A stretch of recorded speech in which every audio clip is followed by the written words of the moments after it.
years of history have been very eventful in the Koreas. First, Japan colonized Korea in 1910. After that, the Koreas separated into two in 1948, and finally the Korean War took place in 1950. All these events have shaped development in both the countries. During Japanese colonialism, Japanese took over every aspect of Korean life. They changed everything. They made the Koreans change their names into Japanese names and also made them learn Japanese in schools because it became the official language. During this occupation, Korean nationalism grew and many Korean citizens came together to fight for independence. At the same time, the ideology of communism also started, and it became strong once Kim Il-sung came into leadership. In 1948, the country officially separated into two, and in 1950, the Korean War started. The goal of the Korean War was to unite the two into one country. However, after 3 years of war, that goal was never met.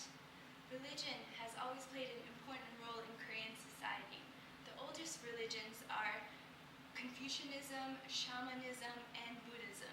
Christianity didn't come until the 1800s when the first missionaries arrived.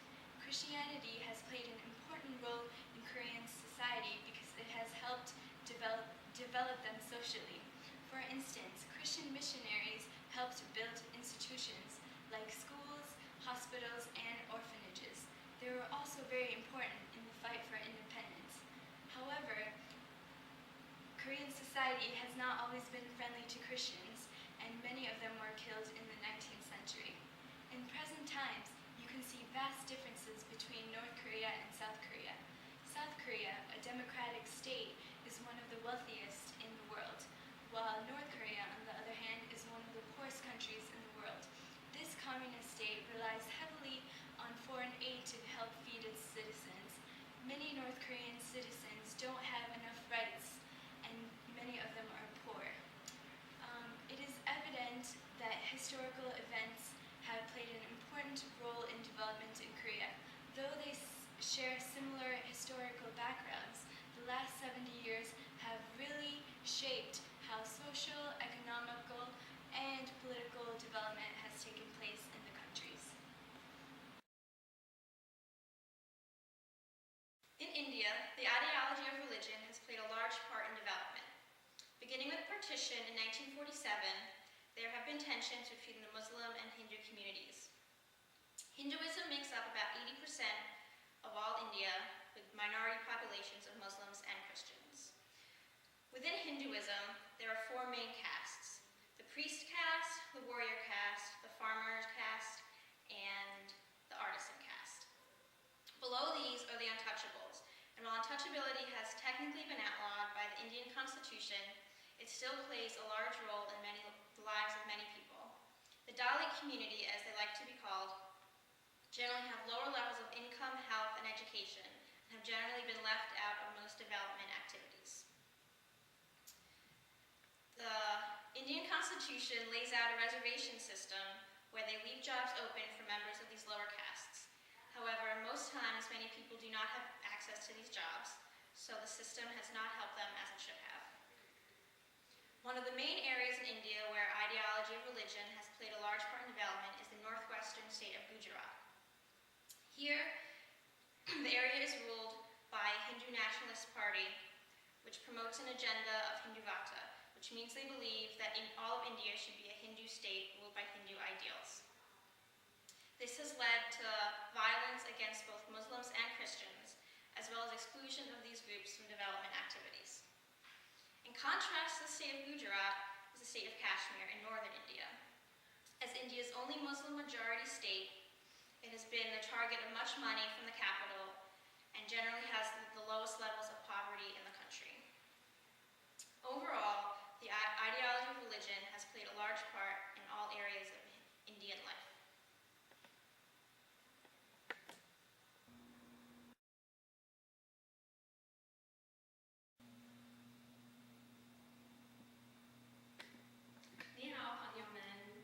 Today we're talking about ideology and its effect on development in China.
Xinjiang